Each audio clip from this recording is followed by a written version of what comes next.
Muy bien. Pues muchas gracias por la presentación. De nuevo agradecer la invitación, el placer.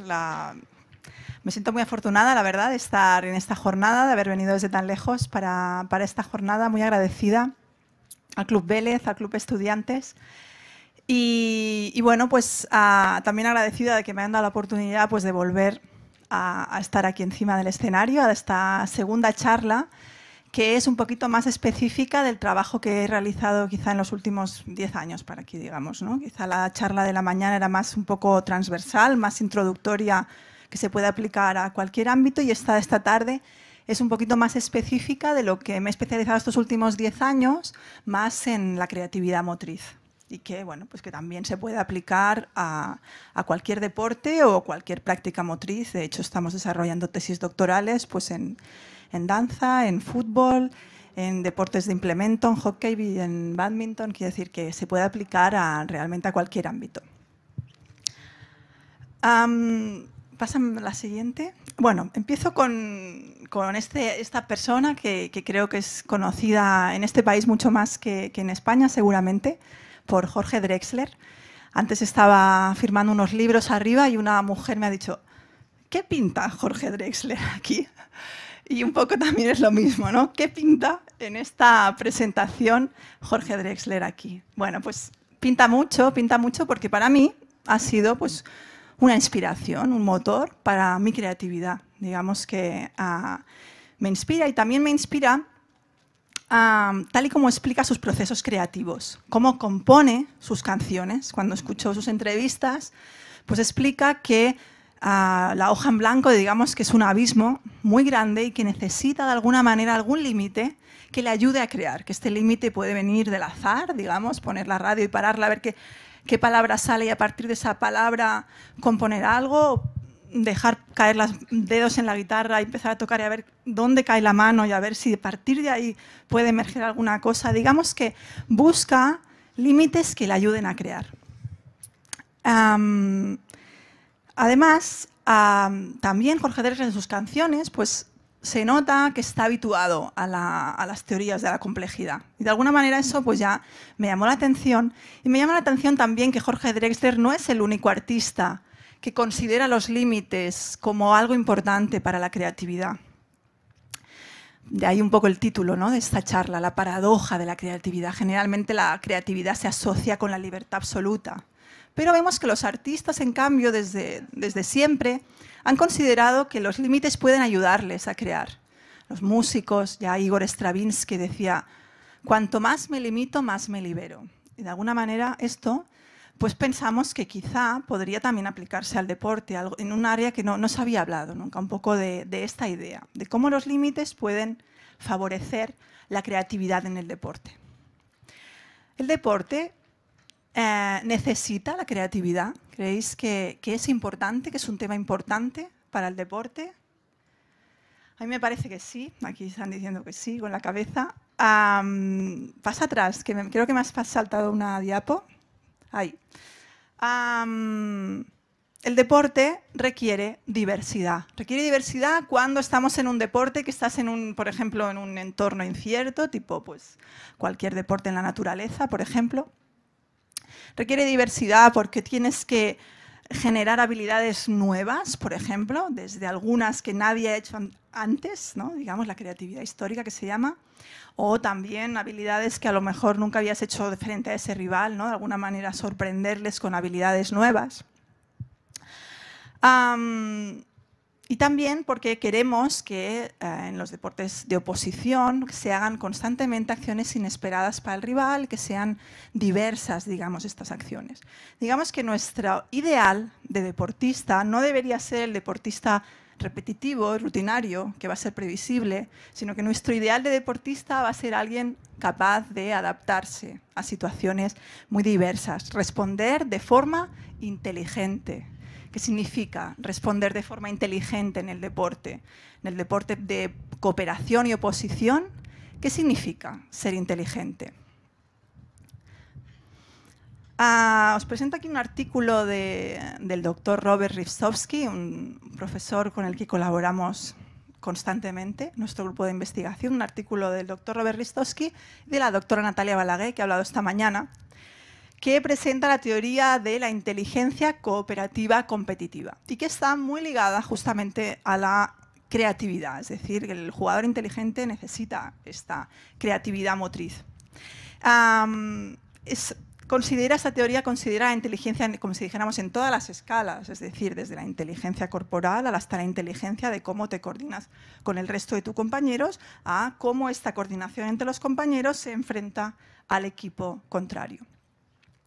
Y un poco el objetivo de este tipo de deportes al final es que con tu equipo seas de alguna manera, haya una cierta estabilidad para poder comunicarse adecuadamente en tu comportamiento, necesitas cierta estabilidad con tus compañeros y compañeras de equipo, pero necesitas ser muy incierto para el equipo rival. Ese, digamos, que sería el objetivo al final del deporte de cooperación y oposición. Este equilibrio entre estabilidad y inestabilidad. Siempre estamos un poco en el the edge, ¿no?, que se dice en inglés, en la frontera entre opuestos, entre aparentemente opuestos, que esto también el profesor Scott Kelso, que lo ha citado Mario, y lo he citado yo esta mañana, tiene incluso un libro que habla de eso, ¿no?, de los opuestos complementarios. Y esto es un claro ejemplo de estos opuestos complementarios, la estabilidad y la inestabilidad. Esta teoría tiene varios principios. Uno es este que veis en pantalla, el de diversidad e incertidumbre. Si un equipo disminuye su potencial de diversidad, es decir, sus posibilidades de ser más variable, más diverso, pues se vuelve más predecible. Aquí vemos el ejemplo del jugador Busquets, que es una persona que es capaz de responder de forma muy diversa, encuentra soluciones distintas y ofrece opciones muy diversas a sus compañeros. Digamos que en este sentido presenta una gran creatividad este jugador. En este caso, esta creatividad es por su variabilidad o diversidad. También se puede ser creativo en el sentido de a lo mejor no ser tan diverso, pero sí tener la capacidad de repente hacer una acción sorpresiva, una acción original. Tenemos así un par de ejemplos de un par de vídeos. El primero de aquí, Mauro Boselli, que bueno, pues en esta acción consigue marcar el gol gracias a una acción inesperada, digamos, y original. O el siguiente vídeo, también otra acción original de José Sosa, que también pues, con un sombrerito consigues sorprender a su rival. Otro principio interesante a tener en cuenta es el hecho de que los sistemas complejos ofrecemos opciones diversas siempre y cuando el entorno nos lo reclame. Si no nos reclama eso, no lo vamos a buscar. Digamos que es algo inherente a la vida, eso, que la vida busca opciones diferentes si es necesario. Si no es necesario, no va a suceder. Aquí, por ejemplo, pues un ejemplo contrario, digamos, antes un jugador que con una acción, un tipo de comportamiento muy repetitivo, es capaz igualmente de superar al rival. Entonces, no la cambia, porque ¿para qué? Si eso le funciona. Y eso es un principio que rige el comportamiento de los seres humanos, de toda la vida, pero en concreto de los atletas también. ¿Qué mensaje nos llega con esto? Pues que si no ofrecemos entornos que reten a las jugadoras o a los jugadores, no van a superarse, digamos, porque si el entorno no se lo demanda, eso no va a suceder. Por eso es importante también que se varíe mucho las condiciones del entrenamiento, del juego, para exigir, digamos, esa necesidad de adaptarte a situaciones diferentes y también, evidentemente, el nivel también, ¿no? Que le ofrezcas un nivel que sea retador para eso. En este sentido, por ejemplo, ligado un poquito a la mesa de antes de Mujeres y Deporte, en conversaciones con mi colega Ángel Ric, que es entrenador de fútbol y también ha sido analista en el Barça, y me comenta que quizá uno de los problemas, digamos, del deporte femenino es que, bueno, me han dicho que en Argentina aún es peor, digamos, pero en España hasta los 12 años niños y niñas juegan juntos y luego a los 12 años los separan, niños y niñas.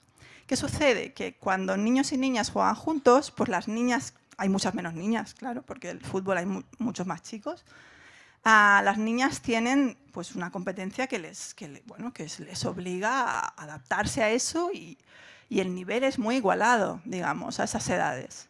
Cuando se separan es cuando el nivel de las mujeres empieza a bajar. Y es lógico, si hay muchas menos mujeres, está claro que el nivel va a ser más bajo y aquellas que podrían a lo mejor llegar a un nivel mucho más alto no pueden llegar porque no están adaptándose a un juego más difícil, digamos, que sí que se lo ofrecían antes en un contexto donde había muchos más jugadores y, por tanto, muchas más opciones de estar en tu nivel, de alguna manera. Entonces, quizá, eso es una hipótesis, ¿de acuerdo? No está demostrado, no hay ningún estudio, ¿eh? Esto es una conversación un poco, pero que la verdad es que me resulta interesante y que creo que sí que es muy coherente.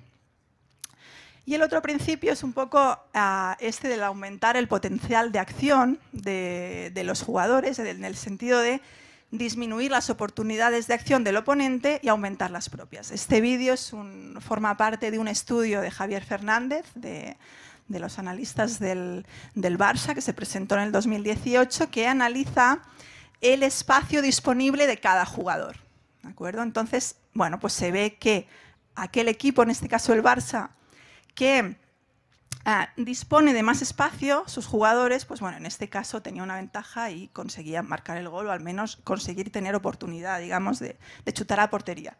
Cuantos más posibilidades tengas de actuación, tienes más entropía, más posibilidades de conseguir el éxito de alguna manera. En el fútbol seguramente hay una lucha de alguna manera por el espacio. Al final es eso lo que estamos haciendo cuando jugamos. Ya más centrado en un poco cómo se puede abordar, ya que vemos que es importante, digamos, la creatividad en el deporte y más concretamente en el deporte de cooperación y oposición, es una parte imprescindible del deporte, pues vamos a ver cómo se ha investigado en la literatura sobre deporte.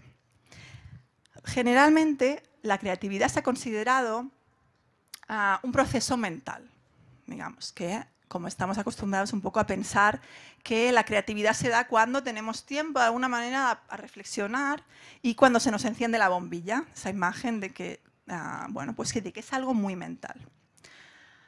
Pero está demostrado que la creatividad es muy específica porque necesitas tener mucho bagaje, mucha experiencia en tu ámbito, es específica del ámbito. Y resulta que en el deporte nuestro producto creativo es el mismo que participa en el proceso, que es el cuerpo en movimiento. Por tanto, pensar en este caso que la creatividad es algo que se da, como si dijéramos, al margen del movimiento, es imposible. De alguna manera, en la motricidad se muestra cómo es imposible que la creatividad sea un proceso exclusivamente mental. Y eso también se ha demostrado en otros ámbitos que no son deportivos, pero que utilizan de alguna manera las manos, como pueden ser las artes plásticas. También se está entrando en esta teoría de que no puede ser que la creatividad se dé en el cerebro de forma independiente a lo que está emergiendo por la autoorganización del organismo con el entorno, la importancia del entorno para que emerja la creatividad. Consideramos que tiene muchas carencias la literatura para explicar la creatividad en el deporte, porque necesitamos esta constante adaptación al medio y no hay tiempo para abstraerse, imaginar soluciones, como en el vídeo que hemos visto esta mañana o en estos vídeos que os he puesto aquí. No hay tiempo para decidir una acción, sino que la acción tiene que emerger a partir de la interacción con el entorno. Hay mucha falta de investigación sobre creatividad y además muchos estudios de los que hay en motricidad se utilizan para explicar procesos cognitivos o psicológicos que no nos acaban de encajar para comprender el fenómeno de la creatividad motriz. Así, bueno, pues nosotros como estamos en este marco, ¿no?, de las teorías de la complejidad y nuestro objeto de estudio es justamente aplicar la complejidad a la motricidad, dijimos, bueno, pues es que también para entender el fenómeno de la creatividad motriz, para comprenderlo, esta teoría nos encaja mucho más que las teorías que hasta ahora se han utilizado para describir, para comprender la creatividad motriz.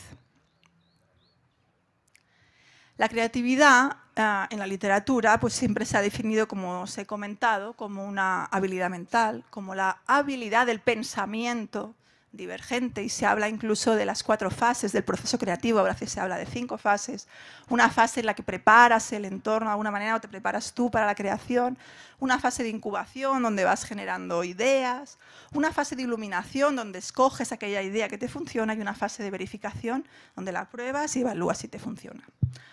Eso quizá para escribir algo puede ser que suceda, pero en situaciones donde el tiempo es determinante, como es el caso del deporte, estas fases, esta teoría es que no nos encaja para nada. No sé si estáis de acuerdo conmigo, pero está claro que no hay tiempo para eso. Por eso las teorías de la complejidad, estos principios que os hemos comentado esta mañana,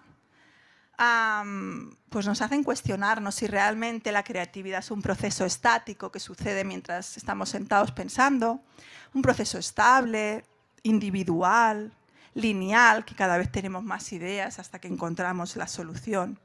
O en cambio es un proceso que cumple con todos estos principios de la complejidad. Es un proceso dinámico que cambia con el tiempo, que depende del contexto, que hay múltiples estados que pueden ser estables a la vez y que necesitas esa inestabilidad para encontrar la solución correcta, que es no lineal, que tiene transiciones. Todos estos principios que hemos comentado esta mañana se ven claramente, que describen mucho mejor el fenómeno de la creatividad motriz. Así, pues con esta perspectiva un poquito pasamos de esa imagen icónica del pensador, ¿no?, a pasar a una imagen más de una persona que explora. Y explorando es cuando encuentra la solución que le funciona. Aquí es donde entra este título de la ponencia y también es el título de un artículo que publicamos en el 2021, creo. Se llama La paradoja de la creatividad. Y que habla de cómo constreñir también puede ser una opción para no solo determinar y buscar una solución concreta a la tarea, que es lo que se había hecho hasta el momento en las teorías sobre control motor, que los constreñimientos sirvieran para converger en una solución, sino que, como habíamos visto que sucede en el arte, también se pueden utilizar los constreñimientos para abrir soluciones o para buscar soluciones con otras posibilidades de actuación diferentes a las que utilizas normalmente. Y justamente esto puede suceder por la relación anidada de constreñimientos que hemos comentado esta mañana. Bloqueas unas posibilidades de actuación, pero ese bloqueo hace que emerjan otras diferentes a las habituales. De alguna manera, si no ponemos ninguna limitación, generalmente se da el comportamiento más habitual. Eso seguramente lo habréis vivido, ¿no? Si no tienes ningún límite, si el reto no te supone de alguna manera no poder hacerlo como lo haces normalmente, tiendes a repetir la forma de comportarte.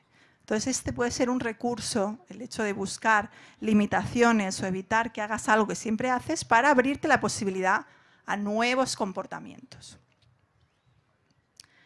De alguna manera, los constreñimientos pueden servir para generar nuevas oportunidades de acción. Esta palabra de affordance, bueno, quizás no la habéis oído o no, se utiliza mucho en psicología ecológica como una affordance, es una oportunidad de actuar. Digamos que con el mismo entorno no todos tenemos las mismas oportunidades de actuar, ¿no? Si a mí me dan una pelota no tengo las mismas oportunidades que Messi. Bueno, ni que Messi ni que cualquiera de vosotros seguramente, pero me refiero que depende de tu experiencia, de tus posibilidades de acción.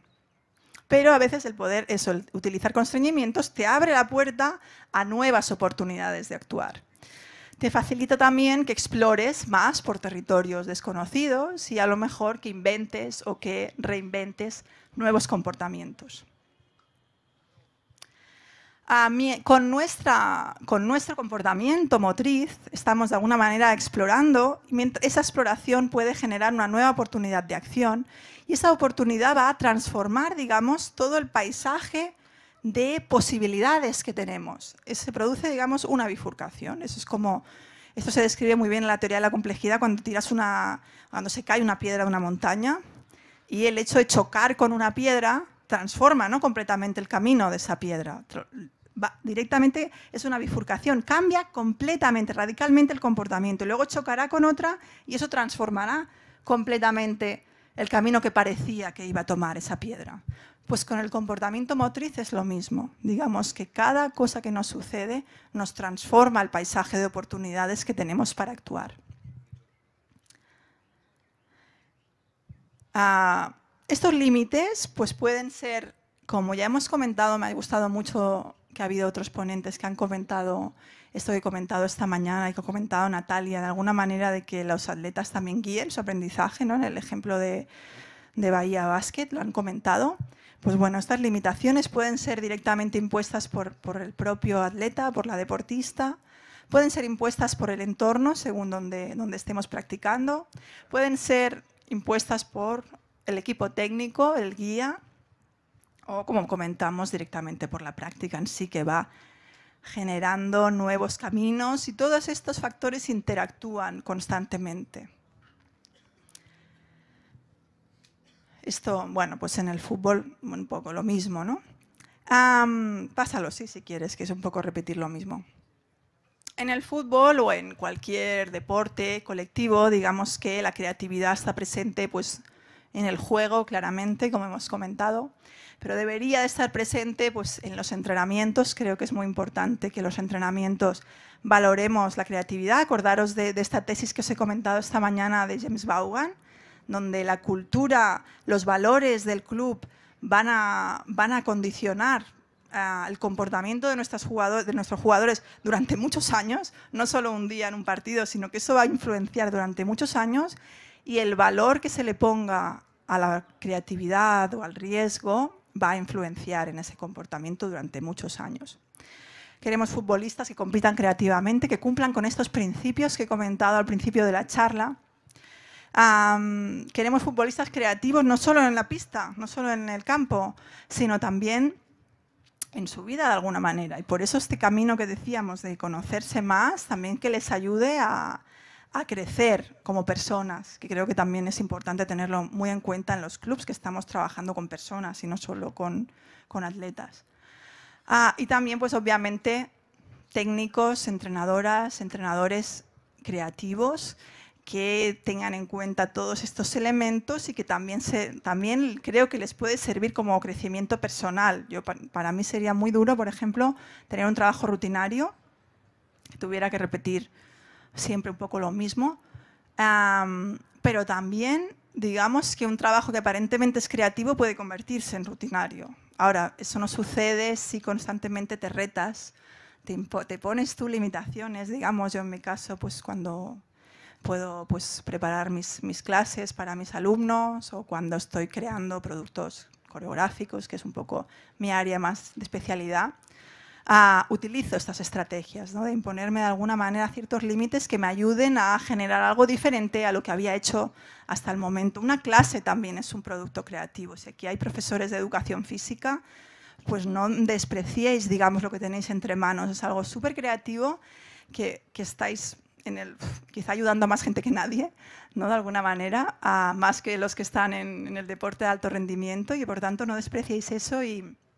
Y bueno, eso en el arte también se comenta mucho en el arte, ¿no? El complejo que tienen los profesores de arte en comparación con los artistas. Y quizás eso es lo que nos pasa a nosotros de los profesores en comparación con los entrenadores de alto nivel, de alguna manera. Y bueno, ahí valorar, que cada uno valore realmente lo que vale su profesión y cómo en todas estas profesiones es tan importante la creatividad.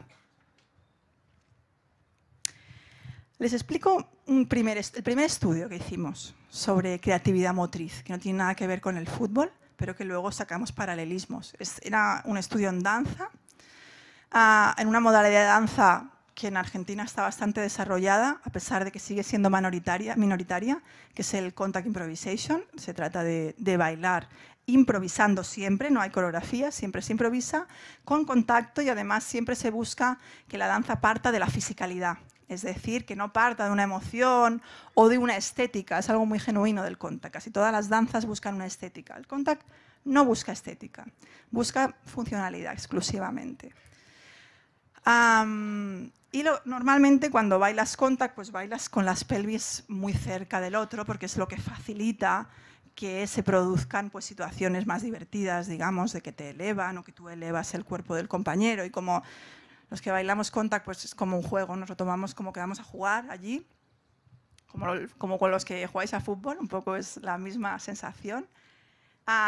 Pues nos gusta bailar de esta forma, ¿no? con mucha proximidad, digamos, de las pelvis. Pero el experimento, que no se trataba de mejorar en sí el contact, sino simplemente de observar principios, un poco como lo de los dedos, ¿no? Que no se trataba, daba igual aprender a hacer esto no sirve para nada, pero era para observar principios de complejidad, pues aquí hicimos lo mismo, pero ya con una práctica más global, con la danza. Y pedimos a diferentes parejas de danza que bailaran con las caderas lo más juntas posibles, que improvisaran, con las caderas lo más separadas posible, que eso es muy raro en el contact, digamos, que haya contacto y que expresamente alejes la pelvis es como raro, o que bailaran de manera libre, pero con el lenguaje del contact, improvisation. Lo que vimos es que cuando poníamos la consigna más rara, que era esta de las caderas alejadas, el comportamiento era más diverso, que esto sí que encajaba un poco con la teoría que queríamos demostrar. No significa que ahora haya que entrenar el contact así, porque el objetivo del contact tampoco es ese, de siempre hacer algo más diverso. A lo mejor me interesa entrenar las elevaciones y entonces la consigna debe de ser, obviamente, intentar mantener los centros cerca para que se produzcan las elevaciones. Pero sí que este estudio nos mostró justamente esta idea de que el hecho de poner un constreñimiento, una limitación rara, producía más diversidad de acciones. La siguiente.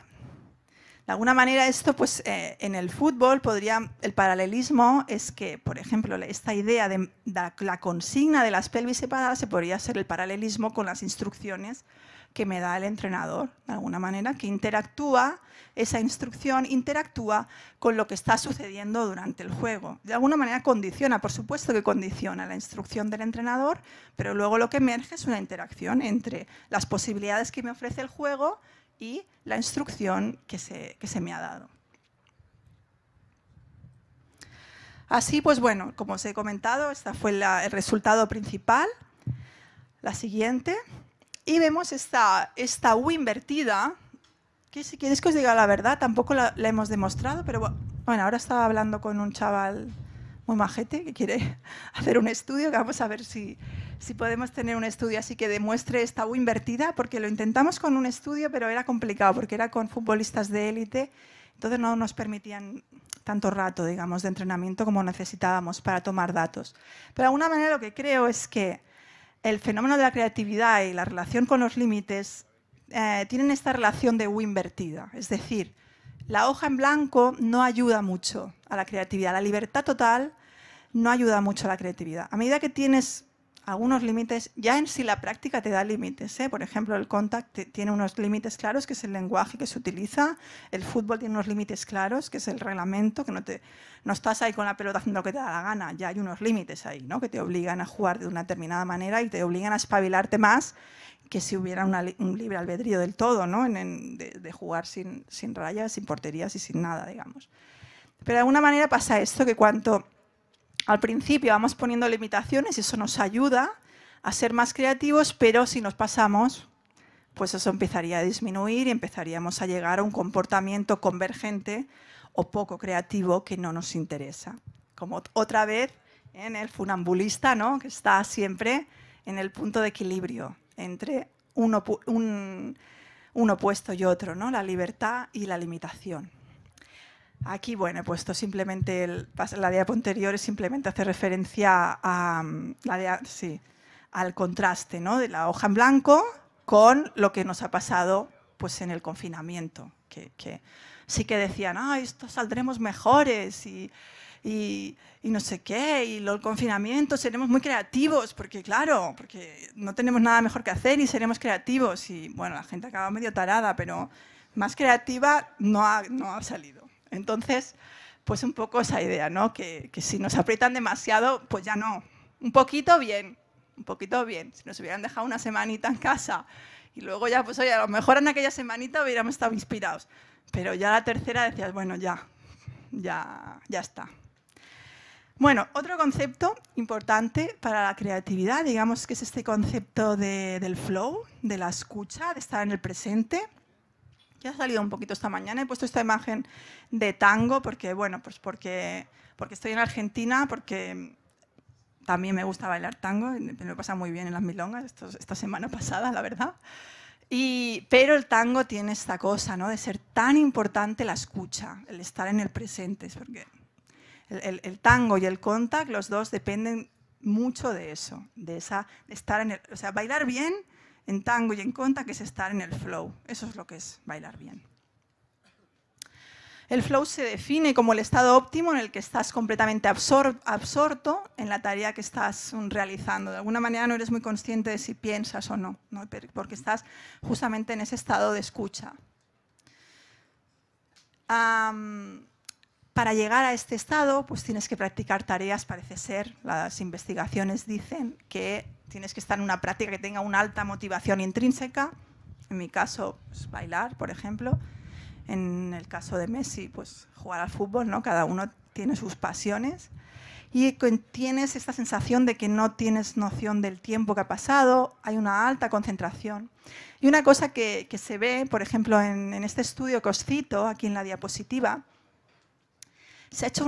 hay estudios en música, digamos que tenemos ciertas limitaciones tecnológicas para analizar qué sucede en el cerebro, y de momento se analiza qué sucede en situaciones bastante estáticas. Entonces, los estudios que disponemos pues, son en la música, porque los músicos pues, se mueven, pero se mueven sentados. Nosotros no, nosotros nos movemos por aquí, ¿no? Digamos, entonces analizar qué sucede en el cerebro mientras están 22 personas moviéndose por aquí, actualmente es muy complicado. Pero en estos estudios de música sí que se ve que cuando se está en el flow, o sea, cuando se está no en el flow, porque eso no se estudia, cuando se está improvisando, que es lo que sucede en cualquier deporte de oposición, que se está improvisando, se activan zonas del cerebro más relacionadas con procesos inconscientes y no con los procesos volitivos. Y justamente si eso sucede improvisando en música, pues probablemente es lo que sucede cuando estamos jugando a un deporte de oposición. O si jugando o practicando un deporte de oposición, o como en mi caso, en una práctica improvisada. Os explico brevemente algunos estudios que hemos hecho, seleccionado así los estudios que hemos hecho más en el ámbito que quizá más os puedan interesar al público de la jornada. Los primeros pues, pertenecen a la tesis doctoral de mi compañero, del doctor Ángel Rick. En este caso es este estudio justamente que os comentaba que lo que intentábamos demostrar era esta U. Y bueno, hablábamos con el entrenador, que en paz descanse, eran de fútbol profesional, el profesor, el doctor Emili Vicente. Y queríamos aumentar, digamos, la superioridad en un small-sided game, en un juego reducido. Propusimos que cada vez hubiera más superioridad de un equipo sobre el otro para ver en qué momento esa superioridad, digamos, provocaba un cambio en la diversidad del comportamiento. Ver si con cierta inferioridad, digamos, consigues ser más diverso, pero a partir de un número de superioridad eso baja. Bueno, eso no, ya os lo digo, no podíamos hacerlo porque eso requería como mucho tiempo de tomar datos y bueno, pues en el deporte profesional está complicado, entonces lo redujimos a tres tareas, 4x4, 3x4, no, perdón, 5 contra 4, 5 contra 5, 5 contra 7, bueno, fuimos modulando esta oposición y entonces aquí está, no lo he dicho bien, perdón, 4 contra 7, 4 contra 5 y 4 contra 3. Eso, yo quería que fuera pues 4 contra 3, 4 contra 4, 4 contra 5, 4 contra 6, ir con una escala más progresiva, pero bueno, al final pactamos con el entrenador esto.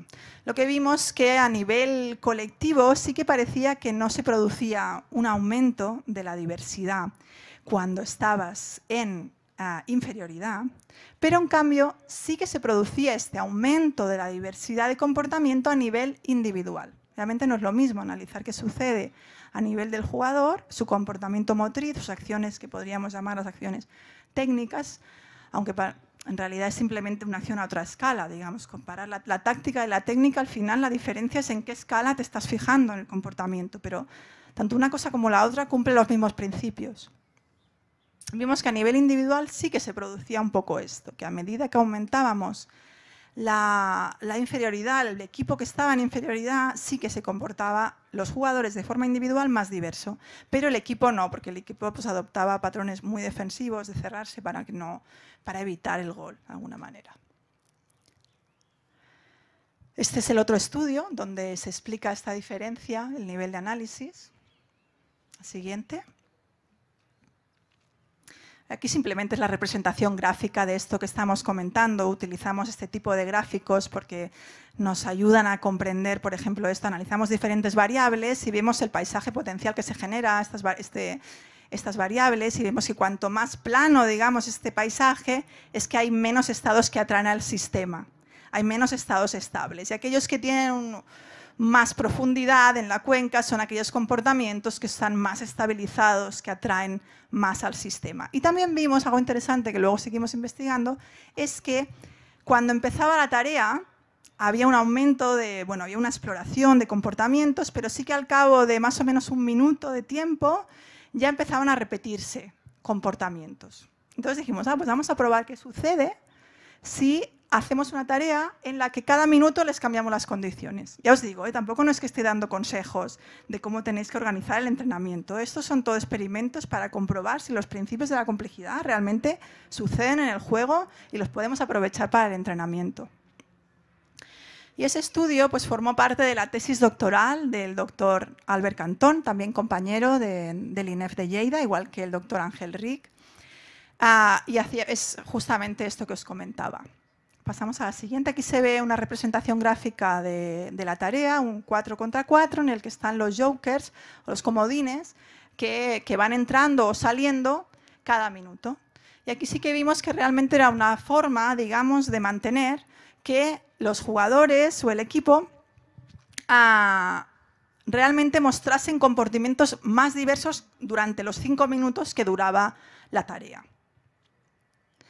Siguiente. Bueno, este es otro paisaje potencial que explica esto.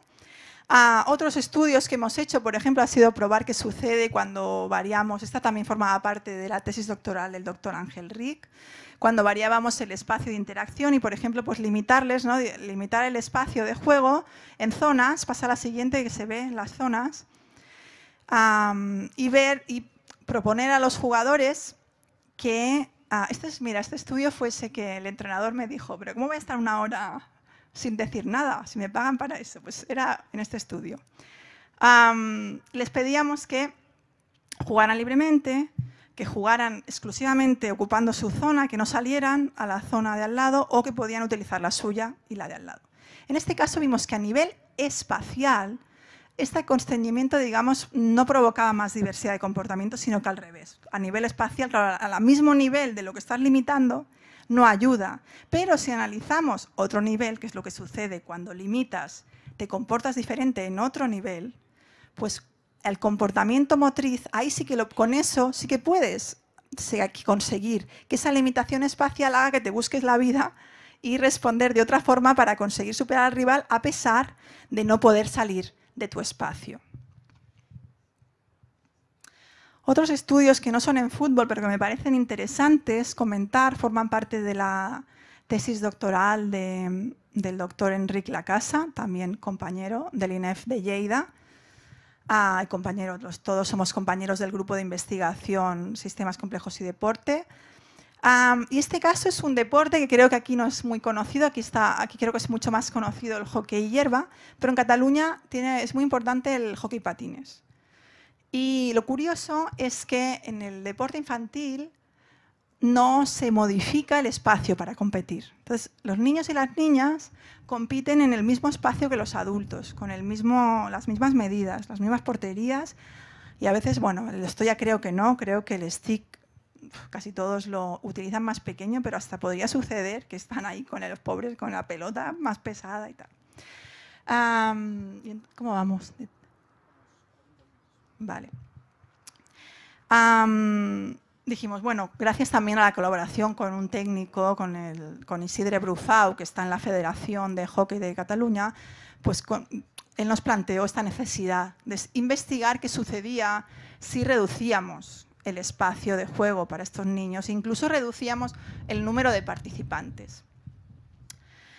Y eso hicimos, dividimos la pista con un material muy sencillo, no era nada sofisticado, con unos tubos de estos de obra, construíamos las pistas, porque claro, necesitas un límite, ¿no? Bueno, sabéis, con el hockey patines necesitas un límite para que la pelota no se te vaya, entonces, bueno, poníamos unos tubos y cambiábamos la distribución de la forma que veis en la pantalla, convirtiendo la pista de adulto en 3 pistas o en 4. Cuando lo dividíamos en 3 pistas jugaban 4 contra 4, más porteros, y cuando dividíamos la pista en 4 jugaban 2 contra 2, más porteros. Todo esto en niños y niñas. Claramente aquí los resultados sí que eran clarísimos, que cuando reducíamos el espacio y cuando reducíamos el número de participantes, aumentaba claramente las posibilidades de actuar de los niños y de hacer además acciones que eran mucho más parecidas a lo que es el deporte en sí, el hockey patines. El hockey patines no consiste en correr de lado a lado, como les pasa a los niños cuando están compitiendo en la pista. Es un deporte que se basa en acelerar y desacelerar constantemente. Entonces, si no reduces el espacio, pues no sucede lo que luego van a necesitar cuando sean más mayores. Esto también lo hemos hecho también con Quique La Casa en pádel, que esto sí que es muy conocido aquí en Argentina. No sé cómo está aquí el pádel infantil, pero allí tampoco se modifica la pista de pádel para competir los niños y las niñas. Aquí tampoco, dices que no, pues igual que en España. Entonces, pues bueno, Quique estaba trabajando en un centro que se llama EQE y entonces, bueno, bautizó la nueva modalidad deportiva como Peque Pádel y bueno, consiste un poco en esa misma idea, en dividir la pista, en disminuir la pista para dar más oportunidades de acción a las niñas y los niños. Y también se ve claramente cómo eso sucede, de alguna manera. Luego también Quique eso lo utiliza como juego reducido para los adultos, para practicar, para que emerjan otro tipo de acciones, incluso para la iniciación. Pues tener en cuenta eso. Así, para resumir, ¿qué posibilidades tenemos para estimular la creatividad en nuestros deportistas? Pues constreñir estos 3 elementos que hemos comentado esta mañana que interactúan, los constreñimientos de la persona, físicamente, emocionalmente, cognitivamente. En este sentido, un poco, pues, muy en línea con lo que han comentado. Sí, pasa a la siguiente, está bien. Lo que han comentado en la charla de Bahía Basket, que es importante el sentirse bien, ¿no? Para poder desarrollar la creatividad, poder estar en calma. Quizá la palabra calma para un deporte no es la más adecuada, pero bueno, sí emocionalmente sí quiero que comprendéis cuál es la idea, o al menos estar con diversión, ¿no? Y un poco con alegría, eso creo que también. Estar cómodos, para mí es una paradoja esa idea de la zona de confort. Yo creo que hay que estar cómodos para poder realmente desarrollar la creatividad. Conocerse, una idea que se ha ido repitiendo a lo largo de todo el día, a conocerse a uno mismo como entrenadoras, como ha dicho esta mañana Natalia, estudiar a nuestros atletas, observar en qué estado están, intentar ayudarles a que se conozcan. También, la siguiente, el otro factor que decíamos, ¿no? La persona, el entorno, pues bueno, ver cómo está distribuido el espacio donde estamos, que sea un espacio, pues eso, confortable, que facilite la exploración. Esto para mí es súper evidente, no en el fútbol, sino en el ámbito del fitness. De alguna manera creo que los gimnasios necesitan esto, mucho, lo necesitan. Yo creo que no son espacios, actualmente la mayoría, no son espacios confortables ni que faciliten la exploración, creo que facilitan lo contrario y creo que el fitness debería de, bueno, pues de espabilarse en este sentido. Ver qué material hay disponible, estimular los sentidos. Antes han puesto el ejemplo, ¿no? De la música, pues cuando estamos con gente joven, ese puede ser una buena manera de estimular los sentidos, las personas que están allí. O incluso pues el espacio, ¿no? A lo mejor podemos cambiar el espacio de entrenamiento o incluso irnos afuera, ¿no? a entrenar. aprovechar lo que ofrece el entorno, depende de en qué entorno estemos, quizá en una ciudad más complicado, pero si estamos en entornos más rurales o así, pues aprovecharlos. Sabéis perfectamente que muchos grandes deportistas pues han salido de haber jugado mucho en la calle, digamos, en estos entornos tan variados, Neymar. Sabéis pues eso, ¿no? Seguramente los jugadores brasileños son más creativos que los jugadores de Estocolmo, ¿no?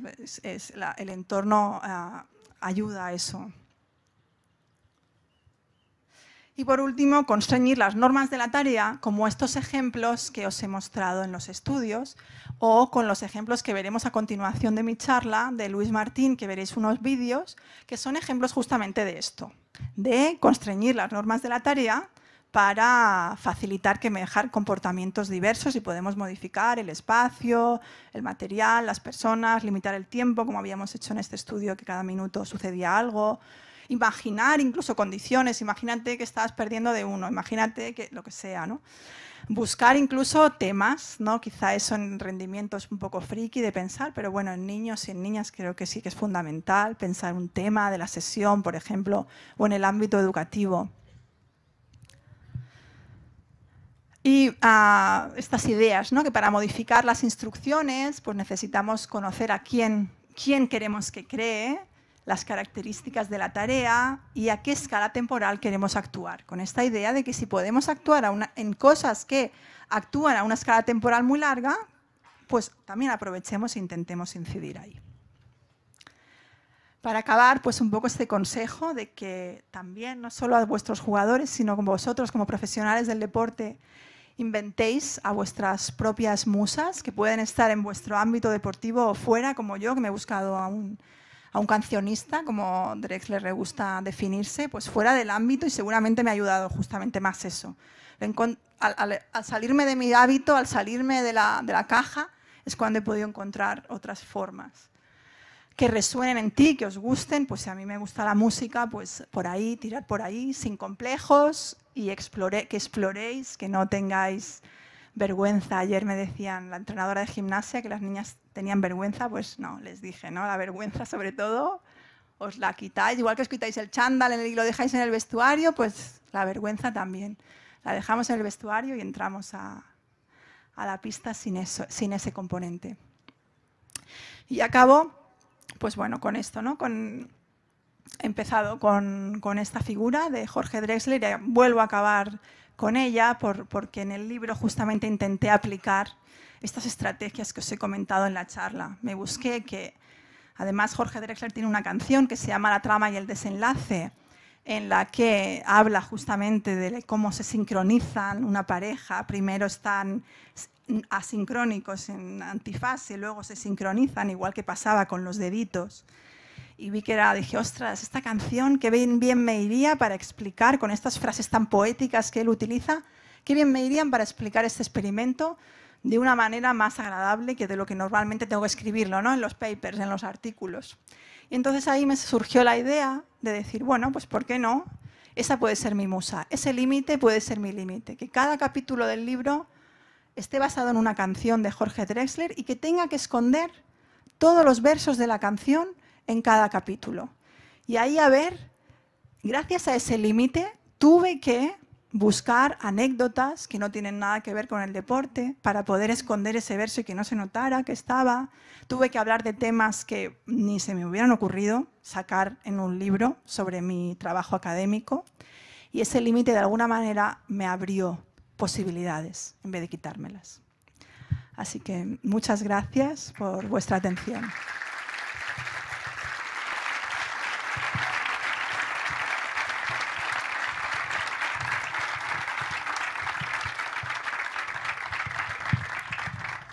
Bueno, me voy a poner de pie. Carlota, la verdad, agradecerte en nombre de estudiantes de Vélez. Es un placer para mí poder formar parte de este momento, de tenerte acá. Déjame nombrar a Juan Pablo García, que con él, yo siendo parte de esta institución, hoy estoy de visita, pero también la siento mi casa. Hicimos un viaje largo con una linda ilusión de ir a conocerte a vos, a Natalia, a todo el equipo de ustedes en aquel congreso que habían presentado en Barcelona. Y bueno, y unos años después, tenerte acá y poder compartir nuestra inquietud, y que sin lugar a duda ha sido la musa de muchos de nosotros, y lo sos en el día a día a la hora de intentar planificar y entender el mundo de la complejidad y cómo verdaderamente confiamos en que las teorías de la complejidad pueden potenciar el rendimiento deportivo y romper la barrera de la ciencia y del deporte, que estemos acá todos reunidos, escuchándote, aprendiendo, que hayamos tenido disertantes que nos tienen la capacidad, como Mario lo hizo en su presentación también, de ir desde el campo hasta la intimidad de una investigación científica, y después la forma, la didáctica con la cual lo has expresado y lo haces en tu último libro. Es muy simple, lo haces muy sencillo para nosotros, que no somos investigadores, que nos cuesta entender algunas teorías muy complejas, valga la redundancia. Bueno, creo que si te tendría que definir desde mi percepción, sos una artista que investiga. Y bueno, creo que el entrenamiento tiene mucho de arte.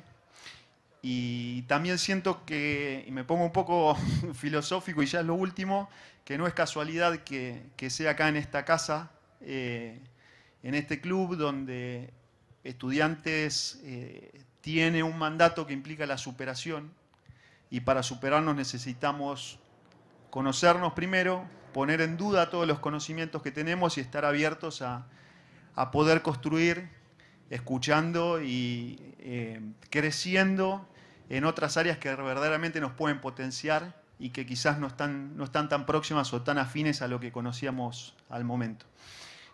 Así que bueno, de mi parte, agradecerte en nombre de estudiantes, en nombre de Vélez. Vuelvo a insistir que es un placer tenerte acá. Fueron excepcionales las charlas que brindaste desde la información y de la claridad conceptual.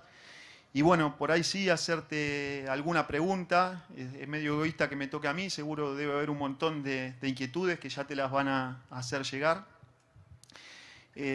Por supuesto leí el libro y me gustó mucho una frase en la que decías que la creatividad no es exclusiva de los genios, y hablabas de la creatividad en minúscula y de cómo nosotros, como entrenadores, en el proceso de enseñanza que planteamos día a día, podemos llegar a colaborar para que esa creatividad emerja, o podemos llegar a entorpecerla.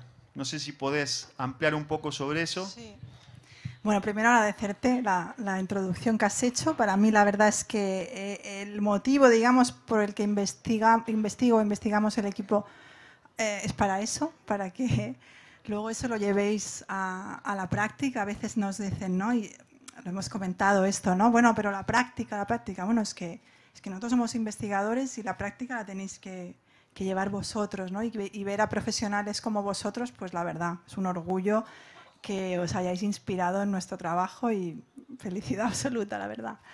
Y bueno, sobre esto de la creatividad, bueno, en eso no he entrado en la charla, pero sí que es verdad que hay diferentes clasificaciones de la creatividad, y la más así conocida es que se habla de la creatividad minúscula, que es la creatividad del día a día, la creatividad de cuando aprendemos, en contraste con la creatividad en C mayúscula, que es la que haces algo que realmente es creativo para el resto de la humanidad, digamos, ¿no? Pero bueno, evidentemente eso lo hacen muy pocas personas, ¿no? En deporte, por ejemplo, se pone siempre el ejemplo del Fosbury, que transformó completamente la práctica a partir de una acción que, por cierto, cuando Fosbury describe cómo ideó esa acción, pues fue casual prácticamente, y por una cosa del entorno, de que pusieron colchoneta y se aumentó un poquito el listón, subió un poco, y ahí es cuando, claro, como estaba la colchoneta, el entorno facilitó que apareciera esa acción. Pero bueno, de alguna manera, lo que realmente nos interesa, digamos, como entrenadores, es el otro tipo de creatividad, ¿no? O sea, la creatividad que necesitamos constantemente, pues para eso, para responder a las acciones de los adversarios, y se puede estimular o se puede entorpecer, pues por ejemplo, con cosas como con las que comentamos. Si cuando te equivocas te pegan la bronca, ahí seguro que estás entorpeciendo a la creatividad, y eso sucede, ¿no? En deporte de alguna manera. Entonces, dar la oportunidad al error. Que además el error también desde esta perspectiva cambia un poco el significado, porque de alguna manera cuando te estás equivocando, esos momentos en los que estás aprendiendo y fallas, pues puede ser una indicación de que estás en una zona inestable y que estás cerca al cambio, de alguna manera, ¿no? Para cambiar necesitas pasar por una zona de inestabilidad y de errores. Entonces el error es necesario.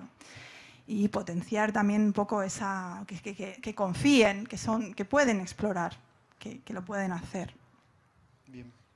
Bueno, ahí me están diciendo volver a pedir disculpas que Luis Martín no puede estar presente por razones de demanda de su rol en la selección argentina, que es un orgullo también un representante de acá de nuestra institución, que nos esté hoy representando a nivel mundial y tan próximo a una Copa del Mundo.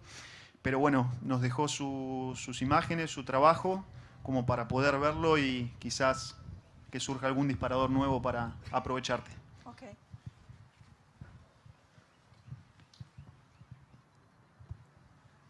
Hola, buenas tardes a todos. En primer lugar, quería pedir disculpas por no estar presente en este congreso tan importante. Desde el primer momento se sabía que esto podía ocurrir, estaba latente la posibilidad de que no pudiera concurrir debido a la proximidad del comienzo de la Copa del Mundo. Así que pido mil disculpas a todos los asistentes. Dicho esto, decir que es un honor para mí compartir este congreso con reconocidos profesionales que aportan tanto a las ciencias aplicadas al deporte y que son referentes en sus áreas. También quiero agradecer la presencia de Leandro de Rose, referente y amigo, y de la doctora Carlota Torrens. Un placer que Carlota nos acompañe y decirle que gracias a que ella inventó su musa, nos posibilitó comprender mejor el fenómeno de la creatividad y tener más herramientas para el diseño de tareas de entrenamiento que ayudan al jugador a ser más creativo. Seguidamente vamos a ver una serie de tareas representativas del juego. Es un video con tareas de entrenamiento realizadas por los jugadores de la selección argentina, donde en charlas previas con Carlota acordábamos el aporte de este material de la selección para ejemplificar de manera práctica esta teoría de la creatividad. Las tareas también están relacionadas con distintos constreñimientos, ¿sí? Sobre todo constreñimiento de las normas de la tarea, con el espacio, el tiempo. Todo esto no está hecho desde un guía creativo, pero sí se busca permanentemente respuestas creativas en el jugador. Carlota habla de limitar para liberar grados de libertad, y yo digo que se trata de entrenar en contextos no facilitados para que la competencia termine siendo un contexto facilitado.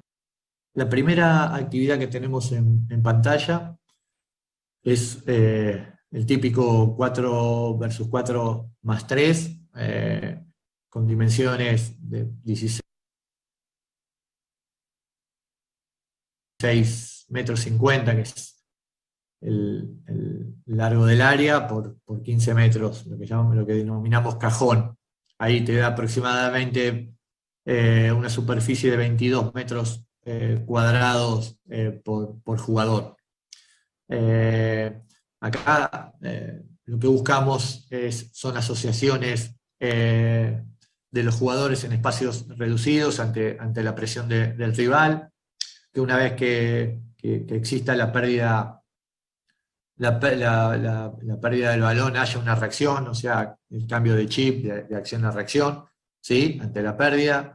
Y bueno, se le agregó una variante, que es poner dos arcos chicos en donde es una motivación para el equipo que está presionando el hecho de, una vez que recupere el balón, poder concretar un gol y ser creativos en la forma de hacerlo, ya que tiene una fatiga importante y bueno, y obviamente menor cantidad de jugadores. ¿Sí?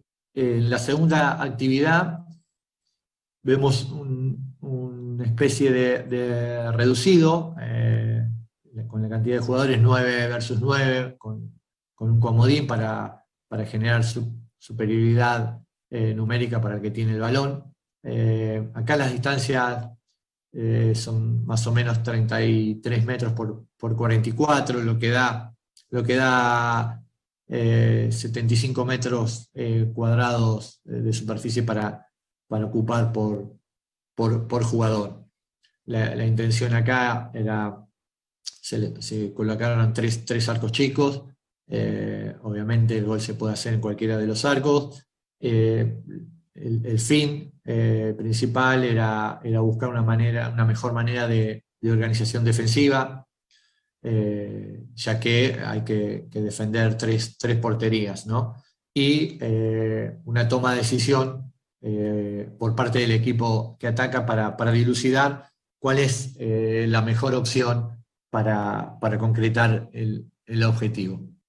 En esta tarea, también, como la que vimos al principio, un 4 versus 4 más 3, de similares dimensiones a la anterior, pero con el agregado de 4 arcos chicos, más dos muñecos o los llamados alemanes, que la intención era colocarlos para dificultarle la tarea, sobre todo al que tiene la posesión, no hacérsela tan sencilla. Para eso los jugadores tienen que tener mayor movilidad que el anterior para buscar una mejor línea de pases. Después, en definitiva, el ejercicio es lo mismo, el que presiona una vez que recupera el balón puede hacer el gol en cualquiera de los 4 arcos. En esta oportunidad, lo que estamos viendo es un trabajo reducido, 7 versus 7 más arquero, en un espacio de 40 metros por 40 metros, lo que da un total de 117 metros cuadrados, ¿no? En todas las actividades, obviamente, hay una búsqueda o un objetivo táctico y también uno físico, que no nos vamos a detener a explicarlo en este momento, porque la charla se refiere a otra cosa. Pero bueno, sobre el final de esta parte del video hay una jugada muy interesante donde sale un pelotazo desde el fondo. Matías Soblé es el jugador que va a recibir ese pelotazo y con una resolución creativa, llamémoslo así, después lo explicarán bien Carlota y Lea. Aprovecha para dejarle la pelota servida a Ezequiel Palacio que convierte un gol. Es muy interesante esa jugada por su resolución. Por último, tenemos otro trabajo reducido, con la misma cantidad de jugadores, 7 versus 7 más los arqueros, pero acá las dimensiones varían. Tenemos 50 metros de ancho por 40, acá ya la distancia ocupada por cada jugador está referida a los 140 metros cuadrados. El objetivo era utilizar el ancho del campo para poder atacar, abrir defensas que se cierran, generar duelos uno versus uno en sectores claves del ataque y establecer conexiones entre jugadores del mismo equipo. De hecho, los equipos están armados de acuerdo a cómo el técnico quiere que se paren en la cancha y haya asociaciones entre los que van a jugar de forma titular, ¿sí?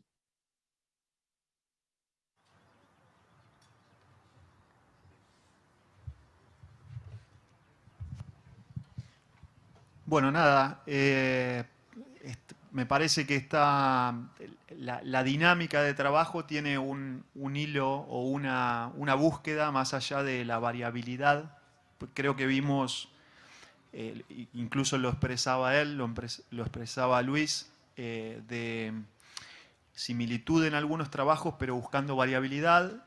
Y creo que hay un patrón común que son tareas globales que implican explorar el espacio e implican generar sinergias con compañeros. Está presente la comunicación y la contracomunicación motriz, que tiene que ver con, en algún punto, brindar certidumbre a mis compañeros y generar incertidumbre en los rivales, que es parte de la lógica interna del juego. Por ahí un poco la pregunta derivada de ahí, para linkearlo bien con las metodologías hoy vigentes en el fútbol, y creo que, a ver si el análisis que hago puede ser correcto, de la necesidad de entrenar bajo un modelo de juego, incluso en edades de formación, teniendo en cuenta que ese modelo de juego va a adquirir mayor complejidad o menor complejidad. Obviamente va a estar a la altura de las posibilidades de la población en la que se esté desarrollando, pero si podría, los principios del modelo de juego podríamos entenderlos como un atractor que nos va a generar restricciones para que emerjan comportamientos creativos, pero coordinados, y que no caigamos en no sé si es el error o que tengamos la desgracia, como en las acciones que mostraba hoy Hernán por la mañana, de desacoples, por ejemplo, en la estructura defensiva del equipo que mostró, que terminaban en ocasiones de gol. Digo, para sintetizar la pregunta, si el contexto es incierto y cambiante,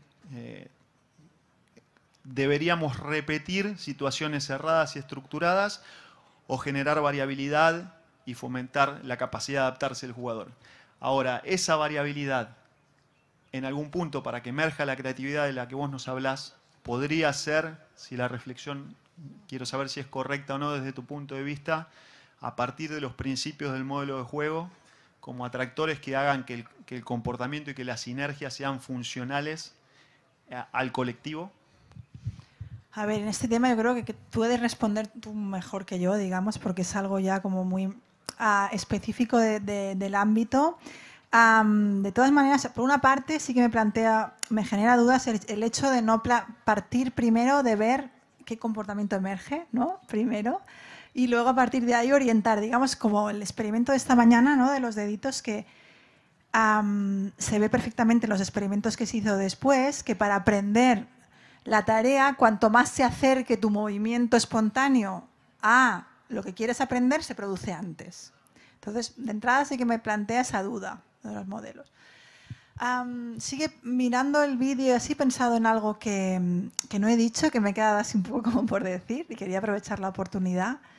Y es el hecho de que, claro, esta pregunta que me has hecho, ¿es correcto o es incorrecto? No soy yo la que tengo que decirte si es correcto o es incorrecto, ¿no? Sino que dependerá del contexto en el que estás trabajando. Y justamente esta idea también de la musa, de inventar a tu musa, es un poco también en el sentido de empoderarnos a los profesionales del deporte y que no queramos buscar el libro de recetas de qué tengo que hacer, esto es correcto, esto es incorrecto, estos ejercicios que hemos visto, estas tareas que hemos visto, ahora las puedo yo utilizar tal cual para mi equipo. No.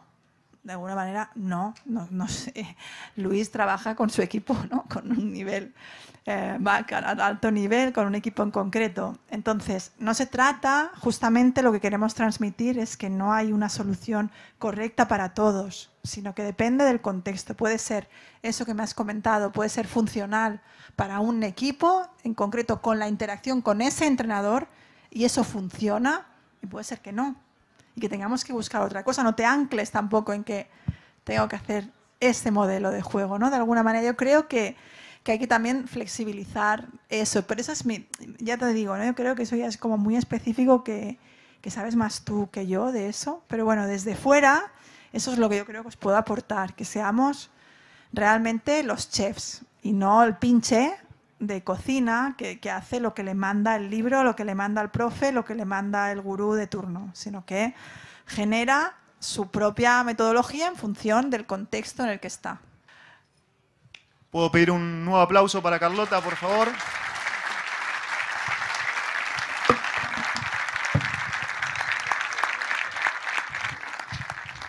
Hola. Bueno, ya que está, aprovechamos la despedida para regalarte un libro de uno,